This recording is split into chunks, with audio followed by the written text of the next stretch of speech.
Iván, encantado de recibirte en el programa. Muchas gracias, don Jorge. Como siempre, un placer y aquí estamos a las órdenes. Para que hablemos un poco de, bueno, primero ya se acerca, bueno, ya el 5 de noviembre, estas elecciones en Estados Unidos, ¿no? Así Donde es. se están polarizando muy fuertemente los dos partidos grandes, ¿verdad? Están consolidados, son partidos con una estructura, no sé cuántos años, pero ya o es rojo o es azul, eh, con un candidato presidencial por parte del republicano Trump, Ujú. agresivo, eh, maneja muy bien el escenario también, Bueno, está en contra de, de la parte migratoria y tiene un discurso muy interesante que es hay que fortalecer Estados Unidos. O sea, pensemos primero en Estados Unidos. Bueno, eso puede tener consecuencias grandes para Latinoamérica. Eh, y una cámara que es muy interesante, clase media, explota muy bien sus orígenes, sí, ¿verdad? todo su tema racial, étnico, orígenes, lo Sí, explota bien. maneja muy bien. Sueño americano. Está empatado esto, aparentemente, por estos estados que llaman bisagra, Ujú. que los electores, porque es indirecta las elecciones allá. Bueno, pero eso tiene consecuencia para Costa Rica. O sea, la gente dice, no, pues eso es en Estados Unidos. No, no, es como que Estados Unidos es el 70% del comercio nuestro. ¿Va? Y es el apoyo, y es la inversión, es el turismo, en fin, es, es el gran jugador para nosotros. ¿Va? Sí. Mira, yo no creo que cambie mucho porque en términos geopolíticos, Costa Rica y Centroamérica en general ha dejado de ser importante. Eh, entonces, el término comercial da lo mismo quien quede, no creo que eso cambie. A lo sumo, la discusión, ¿verdad? Si con China o sin China, de qué lado estamos y un poco todo este tema que ha venido creciendo en los últimos 5 años, que precisamente Trump fue el que inició esta conversación con aquella tesis del Clean Network, que era limpiar del universo. Yo tuve acceso a ese documento, era un documento bastante agresivo, casi que un país que firmara era prácticamente limpiar de su ecosistema todo lo que oliera chino en términos de marcas de tecnología, cable, fibra, apps, espectro, lo que quieras. Digamos que esa discusión es la que podría volver a ponerse en el tapete en términos de más o menos agresivo. En términos comerciales no lo veo, en términos geopolíticos dejamos de ser importantes, hay demasiados clavos a nivel global, Demasiados. demasiados como para fijarse en algo tan pequeño y poco estratégico como lo podemos ser nosotros. Aquí no hay petróleo, no hay minerales raros, a lo sumo la conversación de nearshoring y poder instalar entonces acá una industria de microchips, lo que yo llamo maquila sofisticada. Al final es tan maquila como fabricar pantalones, eh, y las maquilas siempre se rigen por un objetivo, que es donde las condiciones son más óptimas para que mi competitividad sea mejor. Llámese costos de energía, llámese exoneraciones de impuestos, calidad del recurso humano, seguridad jurídica, seguridad ciudadana también, porque o sea, no es lo mismo mandar ejecutivos transnacionales o expatriados a un país con muy buena seguridad como a otros con muy mala seguridad, y eso te lo digo con conocimiento de causa por mi experiencia en ese caso. Entonces digamos que ahí yo no veo grandes variaciones. Sí es muy interesante el proceso. Creo que es un proceso que demuestra algo que ahí sí yo lo traería en una analogía con nuestro país. Hasta cierto momento se da por ganador a Trump. De hecho, cuando es el atentado, algunos decían ya Trump ganó, Sí. ¿verdad? Yo decía no creo, porque ese atentado toca una fibra muy sensible en el pueblo norteamericano, que el pueblo norteamericano podrán decir lo que sea, que en promedio es poco educado, que los redneck, que anti-migración, anti-latinos, anti-racial, lo que ustedes quieran. Pero si hay algo en la esencia del pueblo norteamericano es el sentido demócrata, de sus orígenes demócratas, y una de las democracias más sólidas del mundo. Es un acto como eso, donde atentan contra un presidente, después de no sé cuántos años de que eso no sucedía, prende chips, alarmas en la conciencia de muchos sujetos, de que no están dispuestos a que esa democracia, de la cual hay mucho orgullo y tiene un arraigo en la ciudadanía, se pierda. Aquí el problema es que entonces se vuelve, bueno, Trump nos está llevando a ese escenario, pero vuelvo a ver y tenía Biden. Entonces muchos tipos que razonaban de esa manera se quedan ahí en el ¿qué hago? Ahí la jugada del Partido Demócrata de pedirle la salida a Biden. Y si salía Biden era Kamala. No había otra opción. Porque en esto, en las elecciones gringas, como no hay deuda política del Estado, etc., ahí manda quien pone el billete. De los donantes, porque mucho la correlación donación-candidato es muy estrecha. En esa conversación entre cuatro paredes, si esos donantes aseguraban que se mantenía el dinero, pero que tenía que ser Kamala Harris, se da el cambio, no en vano la señora recolecta, ¿cuánto fue? $200 millones en 2 semanas, como demostrando que el dinero no iba a ser problema, y empieza la recomposición de la campaña del Partido Demócrata, donde entonces empieza a privar un criterio de que no quede Trump, porque representa un peligro para nuestra democracia. No es que estoy muy convencido de Kamala, porque Kamala ha sido débil como vicepresidenta, tiene sus temas, ha sido muy gris en su performance, tampoco es que es así la gran seductora o la gran candidataza, pero de cara a ese contexto se convierte en una candidata potable. Y es algo que yo siempre he dicho, en esta vida no hay ni buenos ni malos candidatos, hay circunstancias, en circunstancias A, un candidato que parecía que no jugaba, juega, en circunstancias B, ese candidato que jugaba en A ya no calza ahí y entra otro que cuando estaba en las circunstancias A estaba por los suelos. Por eso es que las elecciones tienden a resolverse en los últimos 30 días, porque contrario a lo que pasaba antes, el tiempo era más estático, más lineal. ¿Por qué? Porque los medios de comunicación se limitaban a cosas que eran más lentas. Y lo ves en las crisis, no es lo mismo la crisis política de un hecho X hace 30 años, donde el ministro de la presidencia posiblemente tenía mucho tiempo para tratar de manejar la crisis, a una crisis hoy, donde en cuestión de minutos y horas hay imágenes, hay videos, hay comentarios en redes, y lo que hace es que la crisis prácticamente se multiplique, pero en cuestión de minutos, dependiendo de la magnitud del hecho. Entonces, esa volatilidad, esa velocidad con que la información corre, es lo que va determinando las elecciones y determina las circunstancias y determina los candidatos. Por eso mucha gente dice, bueno, es que en las últimas elecciones los 3 candidatos que han ganado lo hicieron a último momento. No, no es que lo hicieron a último momento. Es que en los últimos 30 días se dan las circunstancias que marcan el hecho final, que es la elección. Y especialmente en los últimos 7 días. Es una volatilidad muy fuerte, pero tiene que ver con las características y la naturaleza de los tiempos. En la sociedad de la información, la volatilidad es pan de cada día. Pan de cada día. Y entonces, en esos diferentes escenarios que se van dando de acuerdo a las noticias, a la información que va circulando, diferentes sujetos empiezan a salir y empiezan a surgir como opciones.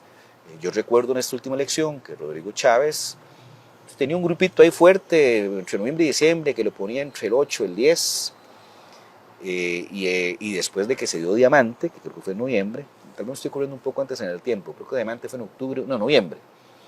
Después de Diamante empieza el crecimiento exponencial de Rodrigo Chávez, porque Diamante generó un estado de ánimo en la población de mucho enojo con el tema de la corrupción, del chorizo, y más por las figuras que se llevaron encarceladas como cautelar, muchos alcaldes, muchos de un partido en especial.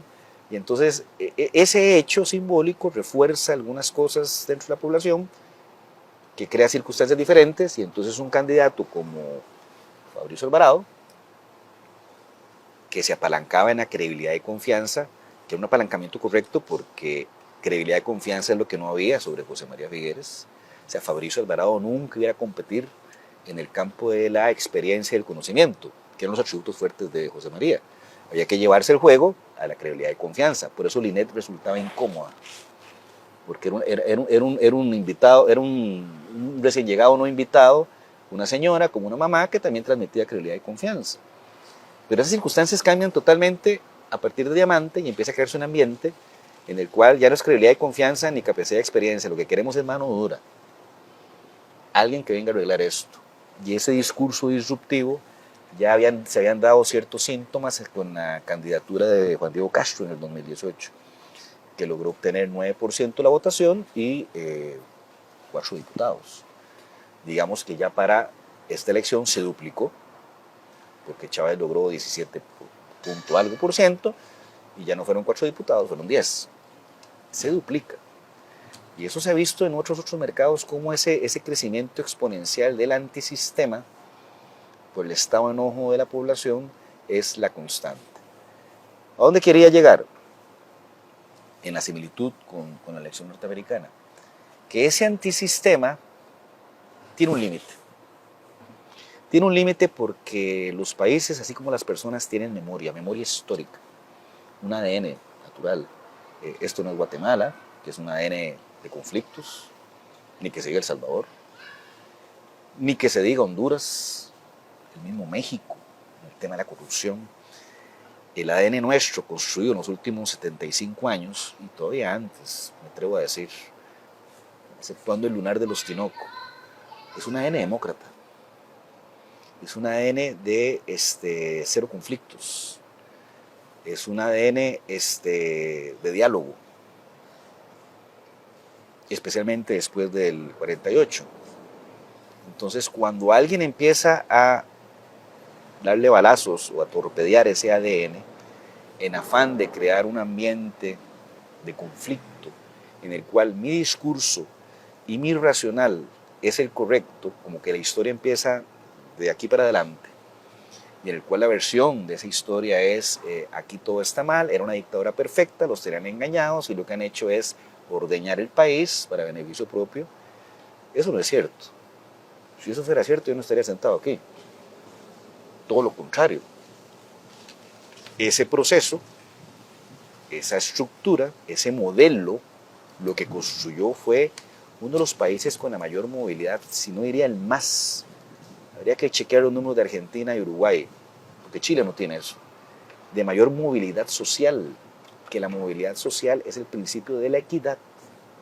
O sea, si este país, su coeficiente Gini era bajísimo en los 80s, es porque existía una movilidad social que era capaz y permitía que un sujeto, como este servidor, que había estudiado en la República Argentina en Barrio México y se graduó del Liceo San José en Barrio México, y que para pagarse la universidad se fue a jalar cajas a los camiones de Coca-Cola, pero que gracias a esa iniciativa me permitió desarrollar una carrera donde yo no pretendía desarrollarla. Uno podía escalar en la pirámide, porque la educación es lo que le permite al sistema crear los accesos y las oportunidades. Entonces, eso de que era un sistema malo y lo ordeñaron y los ticos con corona, eso es un populismo barato. Realmente este país no es eso. Este país es uno de los más exitosos en la movilidad social y en el éxito de las personas independientemente de sus orígenes. Ahora, que en ese sistema existan perdedores, o gente que no capitalizó las oportunidades y los accesos, o gente que realmente logró triunfar, pero por situaciones y avatares de la vida cae en desgracia, eso es otra cosa, pero eso es un tema más personal, no es un problema del sistema. Creo que ahí, en ese grupo, estoy convencido, en ese grupo es donde está el caldo de cultivo del discurso oficialista, y que es un grupo grande, y lo tenemos muy bien medido, que es un grupo, anda entre el 15 y 25% de la población, con un componente muy interesante. Hay un gran grueso de ese grupo en el rango de edad 40-60 años, porque es el rango de edad donde mucha gente ha perdido trabajo y no lo consigue, donde hubieron malas decisiones de inversión, donde pues nunca logró levantar y pegó con techo, y el país ha cambiado y es más caro y ahora hay que pagar educación, hay que pagar salud, los alquileres andan por las nubes, es otra realidad, y entonces ya ese buen vivir que se puede tener en un momento no existe. Usted hable con cualquier conductor de Uber y más o menos ese es el perfil. Entre ese rango de edad, entre esas características, posiblemente fue gerente de una empresa, tuvo un buen vivir, pero hoy no, maneja 12 horas diarias para sobrevivir. Y ni que se diga los extractos más populares, donde aquí hay gente que tiene que sobrevivir con 400, 500 mil colones por mes. Es otra realidad, ya que hay mucha gente que llega a fin de mes en una decisión existencial complicada, o los pases o cómo. ¿Verdad? Lo que pasa es que uno, como se desenvuelve en otro ambiente, empieza como a perderle la perspectiva a esas cosas, ¿verdad? Y entonces 5.000 pesos más, 5.000 menos, como que no es un tema. Cuando usted, eso es producto de algo muy delicado, y que también no existía en Costa Rica, y es característico de sociedades más clasistas, digámoslo así, como lo puede ser México, como lo puede ser Colombia, Brasil ni que se diga, Perú, pero atómico, Chile es una barbaridad, que es la segregación. La segregación es cuando ya nos empezamos a organizar en guetos de acuerdo a tu condición socioeconómica. Y entonces usted ve el gueto de esta zona, Santana, Escazú, Mora, versus el gueto, que debe estar aquí a 15 minutos de distancia, Atillos, Sagrada Familia, 15 de septiembre, La Abuelita, López Mateos, Colonia Kennedy, Aguantafilo, los llamados barrios del sur, súper populosos. Son dos mundos distintos. Y las posibilidades de encontrarnos va a ser, bueno, yo no vivo en esta zona, yo vivo en otro gueto, el gueto de la zona este, la de los hippie chic, que le llaman, o los hipsters. Escalante, Den, José Soto, Yamón, San Pedro, Curry, y ahora pegando más con los otros guetos, que son los guetos de los New Rich, ¿verdad? En el caso Guayabos, todo eso es puro New Rich, toda la parte de Santo Domingo, San Pablo, esas partes de Heredia, puro New Rich. Yo le llamo New Rich al tipo que no viene de aristocracia, no viene de apellidos, no viene de abolengo, pero ya es la primera generación que ha hecho plata, y ya los chiquillos vienen con otro chip, que hay colegios súper simbólicos en los que son depositarios de esos New Rich. No voy a decir nombres para no entrar aquí en susceptibilidades, pero usted va viendo una composición social, una segregación en la cual ya la gente está en burbujas. Y entonces, como son universos distintos, el análisis y percepción de gente de las cosas empieza a ser muy distinta. Usted habla con un fulano de Atillocho en cuanto a cómo ve las cosas, y habla con un fulano de aquí de esta zona, y hable con un fulano de la zona este, de la parte más hipster, y es como si fueran tres Costa Ricas distintas, y ni le metamos el componente rural, ¿verdad? Entonces, estamos en un proceso de una dinámica de descomposición del modelo del que veníamos, que había sido exitoso. Ya usted ve los números de este país comparativos con cualquier país de lo que quieras, de los 70s, 80s, y les damos, pero por la madre, en nivel educativo, en el sistema de salud, de ejemplo mundial, en la seguridad ciudadana, la cobertura de la red eléctrica, la cobertura del agua. Ahora falta agua, más bien, es un deterioro total, ¿verdad? Y ahí podría seguir sumando elementos y indicadores que demuestran que el sistema funcionaba. Es que el sistema se ha venido deteriorando y está generando situaciones que nos está haciendo, si antes éramos tan diferentes al resto de Latinoamérica, ahora tan iguales, de aquí la tarea es cómo reconstruyo eso. Vuelvo a lo que tenía con los upgrades que sean, producto del desarrollo tecnológico, la realidad geopolítica diferente, etcétera, y para adelante. Pero todo lo contrario, tenemos un discurso oficial que lo que quiere es ya meterle los últimos 3 balazos al modelo y llevarlos a un modelo distinto. Y eso no es una cosa que me lo invente, los números hablan. Y por la boca muere el pez. Cuando usted hizo el presidente hablar de que ya no es hora de exportar postres, llámese banano, piña, etc., y volverlos una economía de servicios a la Singapur.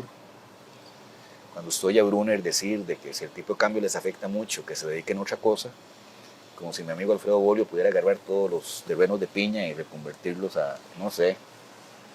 O sea, hay una intencionalidad muy clara de un cambio de modelo de desarrollo. Hay una intencionalidad muy clara de deterioro de los pilares fundamentales de este país, especialmente en salud y en educación, posiblemente con un objetivo final de la tercerización de los mismos. En educación con el sistema vouchers, que es crear este modelo intermedio de centros educativos donde el padre de familia pone la plata y el gobierno otro. Y cuando eso pase, queda claro que el que estudia en una escuela o colegio público está listo, hipotecó su futuro. El de aquí compite, y el del privado, que es 5%, donde hay tarifas de hasta de $1,000 y $1,000 por mes, ese sí va bien, y con una creación de networking que lo que permite, y eso lo viví muy bien en Chile, la creación del networking de la élite lo que permite es una protección. ¿Qué es la protección? Que si se está compitiendo para un trabajo y hay un fulano de un colegio de este 5% y hay dos de este nivel intermedio, mal llamados subvencionados, por un networking, por una afiliación, por un tema de élite, la opción es esta. Por eso en Chile la segunda pregunta para uno, aparte ya cuando uno se presentaba, era ¿y qué colegio estudiaste? ¿En qué colegio estudiaste? ¿De dónde saliste? Porque esa respuesta te marca en el ecosistema y determina si somos de los mismos o sos otro. Entonces, esa segregación que se va a ver profundizada si realmente se mantiene este ritmo del cambio de modelo, lo que está haciendo es que este país sea tan parecido a México, a Chile, a Colombia, y pierda su identidad, hasta como la ha traído hasta este momento, y pierda sus ventajas competitivas. Entonces la discusión con el presidente es esa. A mí la gente me dice, es que esto lo ataca mucho. No, es que no tengo nada en contra de él, me cae bien. Es un tipo simpático, lo conozco bien, tomarse un trago con él es súper divertido. Y es un tipo vivo, muy hábil en lo táctico. Vea la capacidad de lo táctico que tiene, que vino este caso Barrenador, gran escándalo. Esto podría ser el cementazo de este gobierno. Y entonces este rumor de que va a renunciar para ser diputado, lo maneja de una manera y eso se tomó en la agenda. Se acabó. Y usted ve al Congreso discutiendo, entonces que hay que inventarse una ley para que eso no se dé, en lugar de estar metidos de cabeza en el caso Barrenador, que es donde está el costo político del presidente, porque ese caso, donde pareciera que hay un acto de corrupción, yo me limito a las pruebas, y si un carajo fue capaz de borrar más de 300 emails es porque algo raro hay ahí, ¿verdad? No los hizo por deporte. Máxime que los hizo desde una celda, con todo un contubernio, para que un tipo en Cartago, en el Max Peralta, hiciera el brete. O sea, si eso no es organización para ocultar algo, yo no sé qué es. Eso para mí refleja a cuerpo entero de que sí hay un tema y de que entonces la investigación tiene validez. Y lo más importante es que el fiscal Carlos García y el director del OIJ, Randall Zúñiga, no han demostrado ni miedo ni temor a ser intimidados, porque la intimidación que se les está haciendo es una cosa que yo nunca había visto.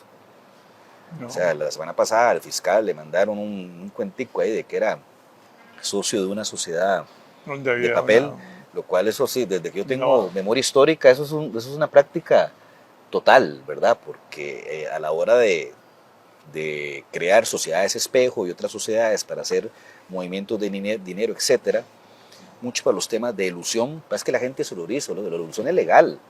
Y si no, pregúntele a Deloitte, a Price, a KPMG, a qué es lo que más se dedican. Y es por medio de instrumentos legales como uno paga menos impuestos. Eso es pan de cada día aquí en Costa Rica, en cualquier parte del mundo. Pertenecer, que uno le diga a uno mismo, puedes ayudarme ahí, en una junta directiva, tesorero, listo. No hay malicia. Y que con el tiempo, algunos de esos carajos de maleros que están ahí, eso es su historia, ¿verdad? Pero no es una práctica ilegal ni rara. Y ya esta última, que una diputada le manda una solicitud, haciendo unas preguntas bastante maliciosas sobre cómo fue a Atenas, Grecia, un congreso y con quién iba y que se tiene una relación con esta fulana y todo. Digo, no, o sea, el gobierno habla de que el fiscal lo está persiguiendo, yo creo que es al revés, ahora el gobierno está persiguiendo al fiscal. Pero entonces, el problema con Chávez, como te decía, yo le decía a alguien un día, a mí me encanta ese personaje fuerte. O sea, si yo fuera presidente, yo sería así parecido. Fuerte, de entrada, retando a la élite, no dejándome intimidar por los medios de comunicación, solo que él se fue al chancho y no es que no se deje intimidar, los amenaza. Eso para mí no tiene nada de malo, que es un personaje fuerte, es como tener un gerente de una empresa general y que llega con mano dura. Y si tiene que echar a media oficina, la va a echar, si no es como él dice las cosas. Eso es un tema de estilo gerencial. Eso es un tema forma. Algunos estaremos de acuerdo, otros no. Mi problema es el fondo. ¿Cuál es el fondo? Ese discurso y esa ambición de creer ser el constructor de la Tercera República. Y una Tercera República a su imagen y semejanza. Y en la cual viene a destruir una serie de instituciones y una serie de modelos que ha funcionado durante los últimos 75 años, les guste o no, ha funcionado, los números lo dicen, que de esa construcción, de nuevo, existan perdedores, como en todo partido y como en todo juego, sí hay perdedores, pero eso no te da derecho a tener una factura y pasarla, o mandar una amenaza de bomba a la fiscalía, o amenazar de muerte a X, simplemente es un juego. Ese es con lo que yo en lo personal, como alguien que me dedico a esto, a mí no me guía el que me caiga bien o mal el presidente, que me guste o no su estilo. Bueno, me gusta, me encanta, yo me identifico totalmente. Como decía un día un amigo, Pachuco con Pachuco se entienden. Lo que no está bien es el fondo. El fondo es este cambio casi que tierra arrasada. Y él lo dijo una vez, como dijo, citó a Schumpeter inclusive, lo cual estaba equivocado. Construir para destruir. O sea, él está convencido que hay que destruir lo que se ha construido hasta la fecha, porque está mal, y construir de nuevo. Yo quiero decirles que él quiere destruir, porque en esa construcción, esa élite o ese grupo de amigos no está en los poderes de facto y en los poderes dominantes y en la élite dominante. Y esa destrucción no es para el pueblo, es para que ese club de amigos sea el nuevo grupo dominante. Entonces vendrán nuevos negocios, vendrán nuevos chorizos, vendrán nuevos, lo que usted quiera. Simplemente cambian los nombres y apellidos. Pero eso es. En sociología hay una máxima. La crisis de un país es la crisis de sus élites. Cuando las élites entran en conflicto, eso permea hacia abajo y se genera un ambiente de caos. Y entonces empieza la gente a tomar bandos. Y hoy por hoy, de acuerdo a los últimos números, estamos 50-50. Los que no estamos de acuerdo con esa transición forzada y los que están de acuerdo en forzarla, cueste lo que cueste. Entonces, aquí es donde está la desventaja. Hay un bando con un liderazgo con nombre y apellido, el liderazgo de los antidemócratas, le llamo yo. Porque la gente que no cree en la institucionalidad, que no cree en lo construido en este país en los últimos 75 años, que se toma el tupé de decir que un líder histórico como Pepe Figueres es un mentiroso, que se toma el tupé de decir que sí, que esto fue una democracia, es una tiranía o una dictadura perfecta, que no cree en el OIJ, que no cree en el Poder Judicial, que no cree en la Sala Constitucional, que no cree en la Asamblea, que si viene voto electrónico es fraude. Esos para mí son antidemócratas. Contra los que nos consideramos verdaderamente demócratas y sí creemos en el sistema, creemos en la institucionalidad, creemos que lo construido en el país ha sido exitoso, estamos en un proceso de transición, hay que sentarse en una mesa para un gran acuerdo nacional, porque si el presidente quiere convertirnos en Singapur, lo puede pensar, tiene todo el derecho a ser presidente, pero negociemos, hablemos. Yo siembro piña, el otro dice, yo siembro banano, yo me metí y convertí el café en cacao. ¿Qué vamos a hacer? El sistema de educación más es insostenible, el sistema de educación pública. Hay que migrar a algunos colegios al sistema vouchers. Puede ser, hablemos, conversemos. Definitivamente el modelo de la caja es tercerización total de los EBAIS. Está con lo correcto, hablemos, negociémoslo. Cooperativas, sindicatos, solidarismo, iglesia, actores políticos, líderes de opinión. A nivel mundial e histórico hay decenas de ejemplos de grandes acuerdos, que es lo que permite que sociedades de ahí en adelante... Es que esos actores sociales se han venido mermando. Se han venido mermando, se han restringido por el temor al personaje, porque el personaje es tan fuerte, tan agresivo y capaz de ponerte la perseguidora. Por ejemplo, lo que le hizo la diputada Vanessa Castro es innombrable. Lo que está haciendo ahorita con el fiscal es una barbaridad. Y sé de muchos ejemplos donde ha agarrado el teléfono para decir, no contraten a fulano de tal. A uno mismo, yo a mí mismo, yo sé que me ha dicho, este no lee él, con este no, si está él no. O sea, opera de esa manera, porque es la figura autocrática de lo que yo digo, porque en su cabeza es que un gobierno es la figura omnipresente del presidente y todos los poderes sujetos a esa decisión, a la Bukele en El Salvador, o a la Ortega en Nicaragua, o lo que ya está empezando a pasar en México. Entonces, si no funciona así, en el poder omnipresente y omnipotente del presidente, el sistema está mal. Que de nuevo, usted como presidente, Jorge, tiene derecho a pensar así. Digo, cada quien tiene un modelo, una idea en su cabeza, pero eso no se puede imponer a punta de plomo, o a punta de como decía mi abuela, a Por punta de dicho, aquí huevazo. no hay ejército, ¿no? Por dicha, aquí no hay ejército. Porque si no, se hubiera sido... Depende de quién esté, depende del lado de quién esté el ejército, ¿verdad? Claro. Eso no siempre el ejército está del lado del Gobernante. del gobernante, puede ser al revés. ¿Qué es lo que está haciendo falta? Un proyecto, un contrarrelato, un proyecto alternativo, con un liderazgo de carne y hueso, y una estructura de carne y hueso. Y aquí yo me sumo a las palabras que dijo en algún momento mi amigo Antonio Álvarez de Santi, de que si el país no va a una coalición, es imposible garantizar la gobernabilidad. Y ahí mi única diferencia con él es que la coalición no es para derrotar a Chávez. Es tan personalista este gobierno que cualquier candidato que vaya en ese partido no va a jalar ni el 80% de la energía del presidente. Y más bien hay una dispersión de partidos chavistas en las cuales los chavistas pues, se verán un poco confundidos porque tienen a el exministro de Transportes Estrella, que viene, al partido con el cual ganó el presidente, el de la bandera, como dice la gente, el de la bandera azul y verde, el Partido Progreso Socialdemócrata, que si yo fuera Amador estaría negociando con Luz Marí y ve esa bomba, el exministro en el partido del presidente. Está aquí Costa Rica Manda, que sigue existiendo, lo compró otra gente ahora, pero van a mantener el nombre, en alguna gente ese partido del presidente. Está Natalia Díaz con Unidos Podemos, para mucha gente, como fue ministro de la presidencia, eso es chavismo, y está el partido que el presidente elija. La gente tiene que entender algo. Yo esto lo viví muy bien con Fabricio Alvarado. Lo que pasa es que nosotros que estamos en esto, que no somos normales, estamos muy enterados de las cosas, porque es nuestro modus vivendi. La gente normal está en otras cosas. Uno no está enterada de muchos detalles. Para mucha gente, en la municipal del 20, Fabricio seguía siendo Restauración Nacional y ya era Nueva República. Todavía, a pesar de todo el trabajo que se hizo de construirle un branding marca al partido, todavía para el 22, Fabricio seguía en Restauración para muchos y Nueva República tuvo un quiebre de voto. Mientras el presidente logró casi 16% de la votación, los diputados tuvieron un 40% de quiebre de voto. El diputado fue como el 10%.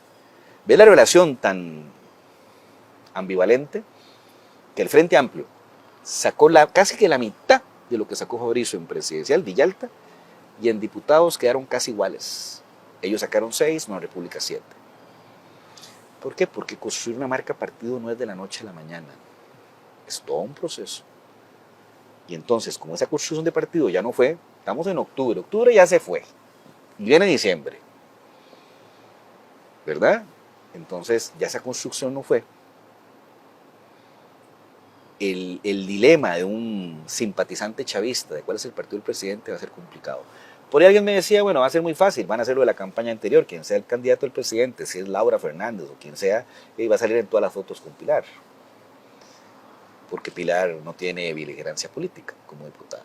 Puede que sea una solución, pero ojo, la popularidad y solidez de la imagen de Pilar de hace 3 años no es la misma hoy. Ha habido un deterioro, una desmitificación, y falta el año más duro, que es el año electoral, donde la oposición, si logra encontrar este liderazgo carne y hueso, este aglutinamiento de fuerzas en función de un frente común, que yo le llamaría el Frente Democrático Nacional, por los demócratas, contra los antidemócratas.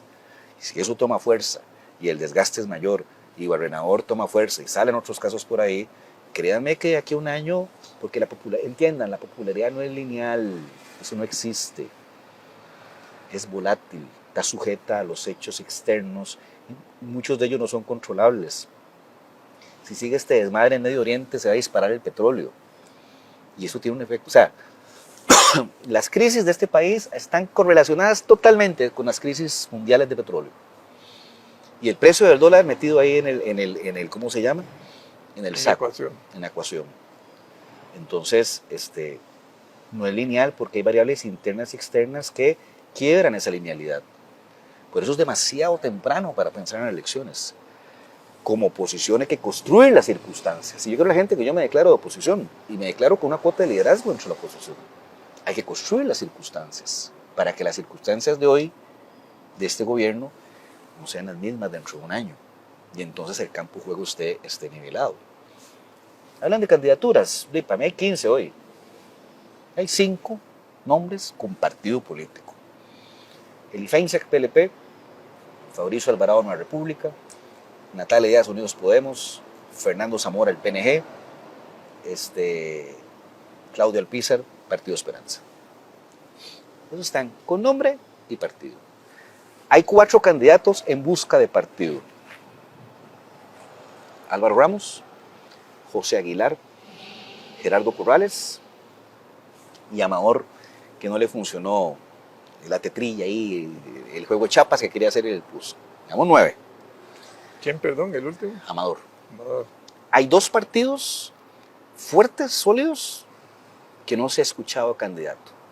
Partido Progreso Socialdemócrata, el partido del presidente hasta el día de hoy, el de la bandera verde y azul, como dice la gente, que quedó demostrado en estas últimas municipales, que donde lleva un candidato fuerte, da la pelea.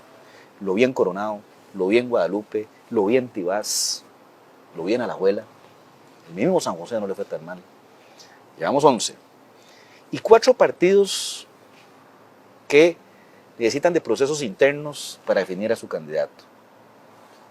El Frente Amplio, en una discusión interna de si es la vieja guardia o la nueva guardia, creo que debería ser la nueva guardia, y dentro de la nueva guardia el que está con mejor performance es Ariel Robles, que tiene una particularidad, tiene un discurso que no es de esta izquierda recalcitrante, sino casi más centro-izquierda, casi un socialdemócrata. El Partido Unidad Social Cristiana, con un proceso abierto ya declarado para junio, donde en la competencia hoy están Leslie Bojorges y Juan Carlos Hidalgo. Hoy Leslie le ganaría a Juan Carlos Hidalgo, es una realidad, porque las convenciones internas tienen particularidades territoriales de los candidatos que usted los puede proyectar a nivel nacional, tienen que pasar un filtro ahí. Es el equivalente que antes de ir a jugar a primera división hay que ir a jugar a tercera división INAFA. Y en la tercera división INAFA, compadre, usted sabe que el jugador es otro, a punta plomo casi. Liberación Nacional, que tiene una discusión conceptual que dentro de una semana la resolverán, que se abierta, que se cerrara, como si eso hiciera la diferencia. Son discusiones cosméticas. El problema de Liberación Nacional es que dejó de generar ideas, dejó de generar proyectos. Cuando era un partido que se caracterizaba por atacar temas como la pobreza, ¿verdad? Temas como la cuestión del empleo público, emparentado muy bien con sectores muy fuertes como el cooperativismo, el agro, etc. Eso quedó diluido por un afán electorero de casi que están pensando solo en diputaciones. Ahí llevamos 14, y el número 15 es el partido del presidente, donde de aquí a febrero tiene que definir quién es el partido del presidente, quiénes son, y en febrero quiénes son sus posibles candidatos, porque en febrero tienen que renunciar los ministros que aspiren a ser candidato de ese partido. Entonces, señores, hoy por hoy hay 15 variables, unas ya bien establecidas, otros que andan buscando partido, otros partidos sin candidato, y 4 fuerzas por sus procesos internos a definir partido. Entonces mi posición es, mientras todo eso ocurre, tiene que surgir un liderazgo de la sociedad civil, no tiene que ser un político siquiera, que empiece a darle una manifestación de carne y hueso a este discurso alternativo al discurso oficialista. Yo siempre pongo un ejemplo. Cuando en Argentina Kirchner perdió con Macri, no fue Macri el que hizo el desgaste, fue el que llamábamos allá el gordo la nata, el periodista del Clarín, que todos los días le llamábamos el tuerto a Néstor Kirchner, pero lo tuvo aquí, en una confrontación y en un desgaste en el cual quien tomó el rédito de eso fue Kirchner. Macri. Pero aquí es complicado, Jorge. O sea, los medios grandes, formales, que pueden realmente hacer fuerza, ni siquiera van a la conferencia de prensa del presidente. Entonces todo el mundo se viene quejando de que las preguntas vienen armadas, pero los que pueden ir a golpear, mandando periodistas de peso, no van, para no entrar en conflicto. Los empresarios lloran y se quejan, pero a la hora de pasar el sombrero, no quieren entrar en conflicto. Hay una mieditis, ¿verdad? Terribles. Terrible, porque hay una trampa, y es el chauvinismo nuestro. Costa Rica es diferente. Aquí nunca ha pasado. Yo los invito a que si retrocedemos, ni siquiera voy a hablar de 10 años, 5 años, y alguien hubiera hablado de que estaríamos en un gobierno que ataca al Poder Judicial, que persigue al fiscal, que manda a cerrar un parque vivo para quebrar un medio de comunicación, que ataca a líderes de opinión, que ataca de una forma a mansalva y burda a diputados, especialmente mujeres, porque el hombre tiene un problema con las mujeres, definitivamente. Si eso lo hubiéramos hablado hace 5 años, todos me hubieran dicho, bueno, usted está en drogas. Entonces ese cuentico de que aquí somos diferentes y aquí no pasan esas cosas es falso. Así que yo insto A buscar. a los diferentes liderazgos, empresarios, movimientos sociales, etcétera, a que nos dejemos de ese pretexto, nos quitemos, bueno, yo no me meto en el saco, de miedo no tengo, nos quitemos ese miedo y realmente construyamos ese gran frente democrático nacional de cara a que esta locura no continúe. Porque lo peor que le puede pasar a este país es la continuidad de este proyecto personalista, ni siquiera voy a hablar de proyecto país, proyecto personalista ególatra de Rodrigo Chávez. Y ese es un mensaje final con el cual quería finalizar. Bueno, Iván, ahí te invitaré otra vez para... Muchas gracias, don Jorge. Un ya placer, cerca como de siempre. diciembre, Sí, como para hacer un cierre de año. para ver el escenario. Exactamente. Muchas gracias. Muchas gracias.